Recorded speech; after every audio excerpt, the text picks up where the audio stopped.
Hallelujah. हमारे प्रभु यीशु मसीह के मधुर नाम में आप सबों को जय मसीह की। सुबह हो चुकी है, क्या आप लोग उठ गए हैं? Good morning. तो आइए एक और शानदार दिन में प्रभु के वचनों पर हम मिलकर मनन करते हैं। प्रार्थना। महापवित्र परमेश्वर, प्रभु आपके धर्म शास्त्र के पवित्र वचन हर रोज हमें तृप्त करते हैं। आज भी अपने वचनों द्वारा हमसे बात करें। प्रार्थना यीशु के नाम से मांगते हैं, आमीन। प्रभु का वचन हमारे लिए कितना बड़ा खजाना है।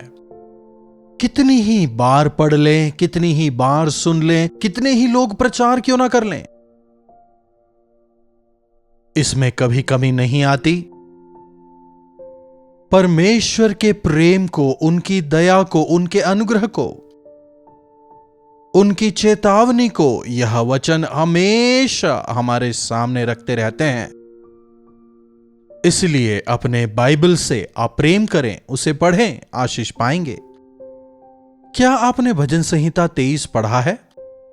यदि आपने मसीही परिवार में जन्म लिया है तो कहेंगे कि बचपन में ही, संडे स्कूल में ही हमने सीख लिया।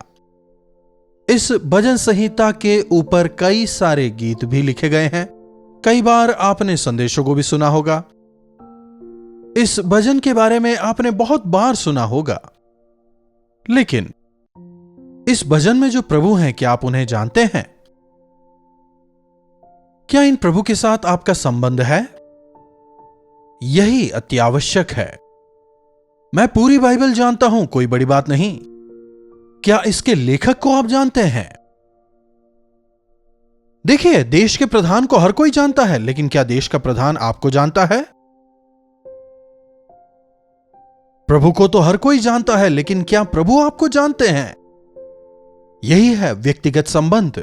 ऐसा संबंध उनके साथ में होना चाहिए। हर कोई प्रभु यीशु के सानिध्य में जा सकता है।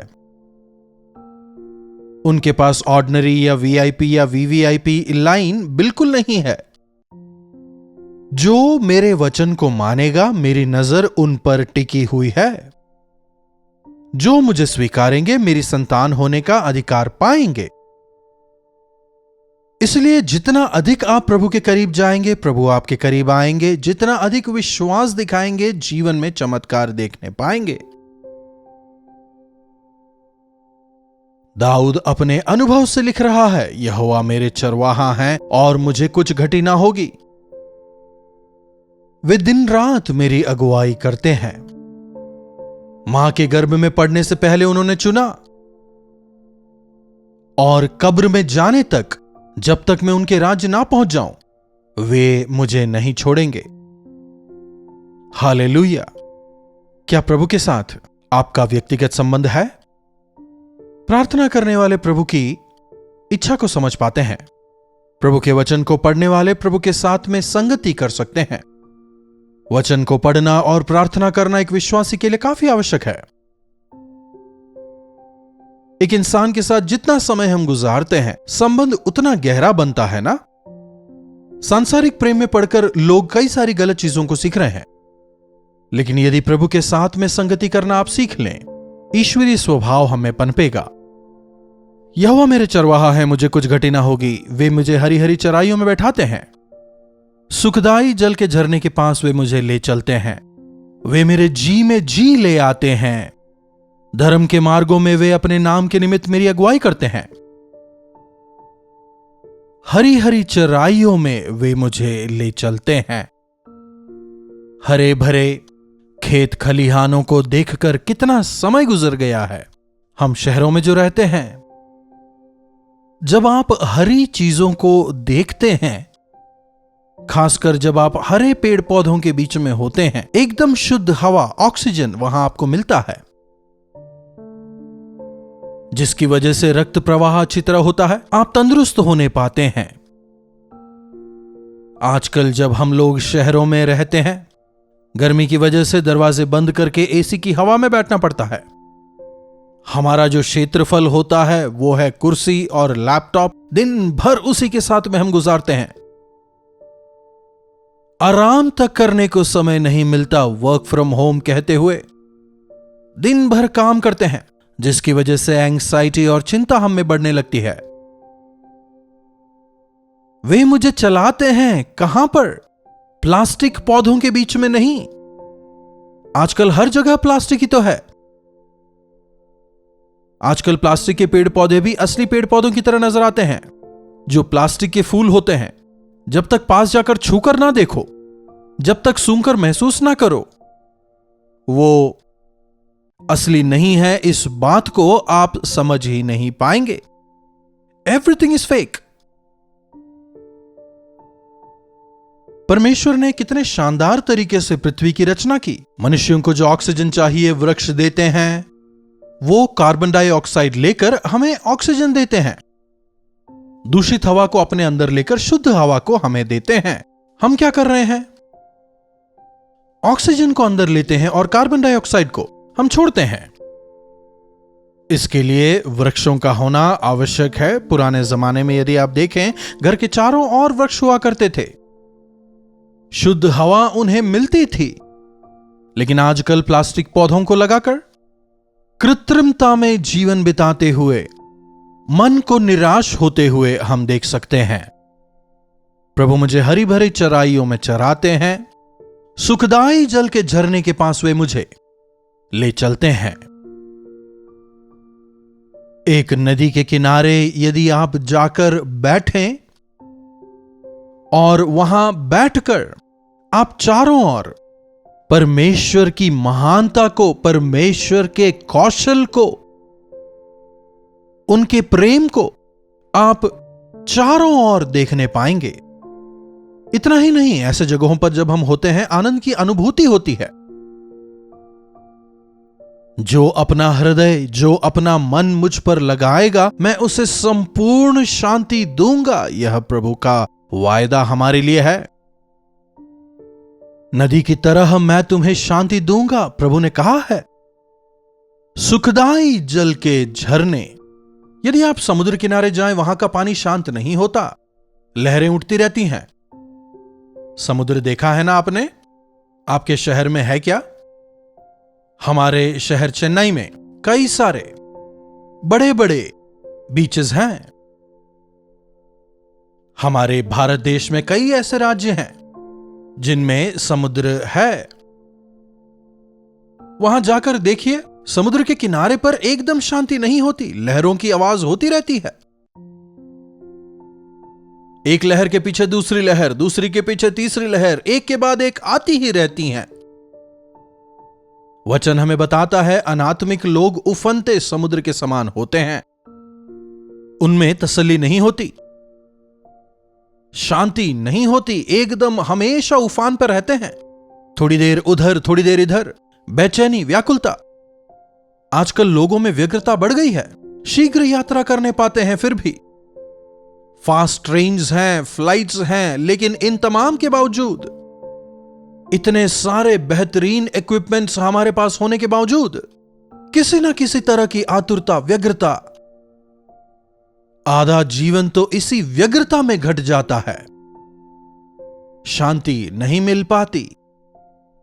यदि आप अपने जीवन को प्रभु के हाथों में समर्पित करें, वे आपको हरी हरी चराइयों में ले चलेंगे। सुखदाई जल के झरनों के पास वे आपको बिठाएंगे। जीवन में बिना शांति के, बिना समाधान के इंसान बेचैन हो रहा है, व्याकुल हो रहा है, मरना चाहता है। मेरे पास आओ, हे बोझ से दबे हुए लोगों, मेरे पास आओ, मैं तुम्हें विश्राम दूंगा। यदि प्रभु की बात माने, वे हमारे जीवन के उफानों को शांत करेंगे। अपनी शांति और समाधान से वे हमें तृप्त करेंगे। सुखदाई जल के झरने के पास वे मुझे ले चलते हैं। वे मेरे जी में जी ले आते हैं। वे जी में जी ले आते हैं। तपती गर्मी में अगर आप ठंडा पानी पिएं, कोल्ड ड्रिंक्स पिएं, तो आप कहते हैं ना, जान आ गई।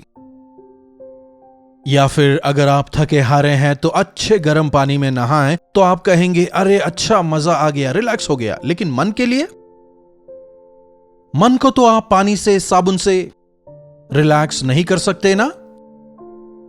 क्या आपको अच्छा अच्छा भोजन खिलाएं या फिर शानदार म्यूजिक वगैरह सुनवाएं, तो क्या आपके मन को रिलैक्सेशन मिल पाएगा?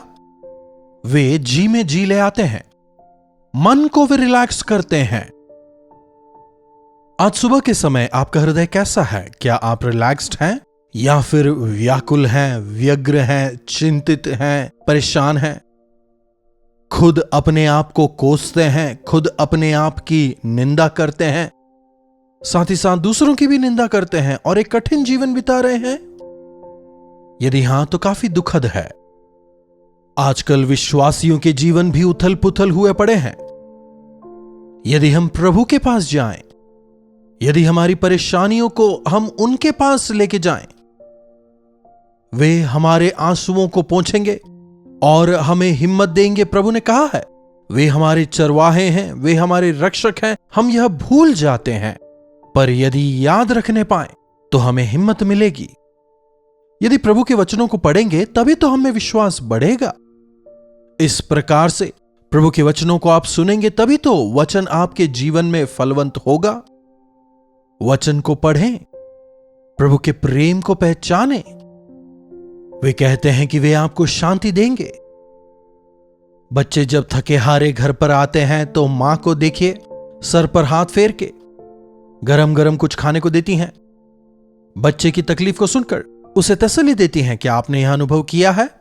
आजकल बेचारी माओं के पास भी इतना समय नहीं है। हमारे स्वर्गीय पिता सभी के लिए हर समय उपलब्ध हैं। उन्हें शांति और तसल्ली देने के लिए वे तैयार हैं। वे सुखदायी जल के झरने के पास लिए चलेंगे। प्रभु के साथ बिताया गया एक एक मिनट हमारे अंदर नवीनता पैदा करता है। Never think it's a waste of time. प्रभु के वचन को सुनकर बैठने से मुझे क्या मिलेगा?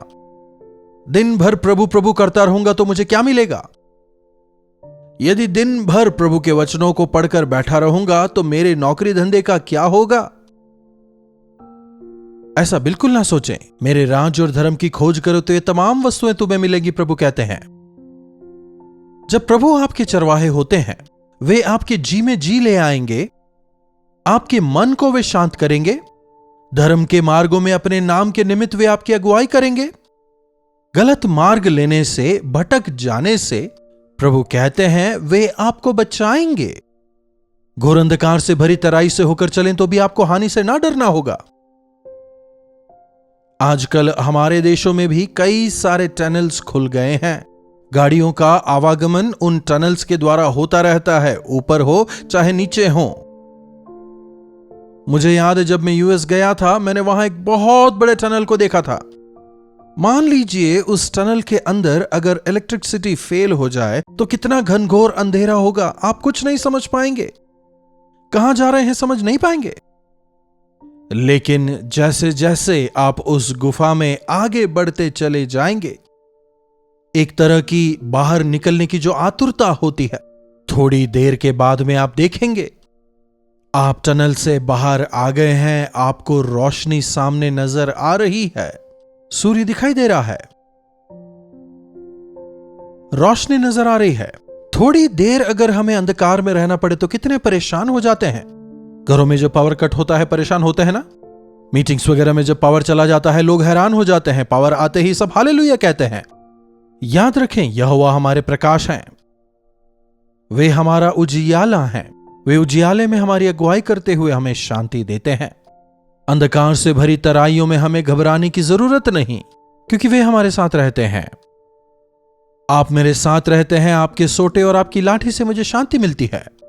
आप मेरे सताने वालों के सामने मेरे लिए मेज बिछाते हैं। आपने मेरे सर पर तेल मिला है, मेरा कटोरा उमड़ रहा है। निश्चय भलाई और करुणा जीवन भर मेरे साथ बनी रहेंगी।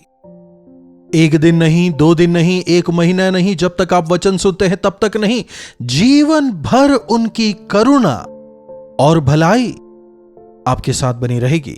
बॉडीगार्ड्स की तरह आप कहीं भी जाएं, हर खतरे से वे आपको बचाएंगे। उनकी सहायता निरंतर आपके साथ होगी। उनकी कृपा और भलाई आपके साथ हमेशा बनी रहेगी। और मैं यहोवा के धाम में सदा वास करूंगा।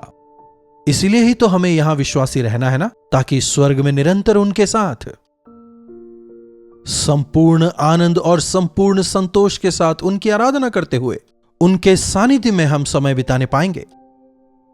तमाम अन्य संतों के साथ मिलकर उनकी आराधना करने पाएंगे।